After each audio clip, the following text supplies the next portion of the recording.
Hello, আমি শ্রীভির মা।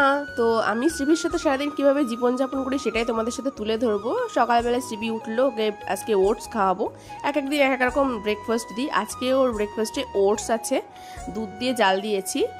আর এই যে শ্রীভি এখন খাবে ফল, ড্রাগনও খুব ভালো খায়, বেদানা, মানে ও রীতিমতো ফলগুলো খুবই ভালো খায়, যেন ওকে ফ্রুটস আমি প্রতিদিনই দেওয়ার চেষ্টা করি।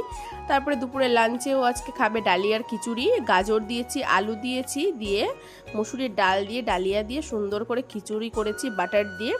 তো এই বোতলটা ওর নতুন কিনে দিয়েছি, ও খুব খুশি হয়েছে বোতলটা দেওয়ার পরে।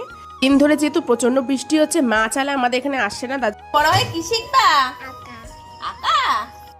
মা চালা আসছে না বৃষ্টির জন্য, তার জন্য দুপুরবেলা ডাল আর আলু ভাজা করেছিল, প্লেন, মাছ ছিল না। আর রাতে ফ্রাইড রাইস করেছিল, সবজিগুলো বাড়িতে ছিল। আর বৌদি যেহেতু চিকেন খায় না, তার জন্য ডিম কষা করেছিল। আর রাতে শ্রীভির খাওয়া হচ্ছে খই, দুধ আর কলা।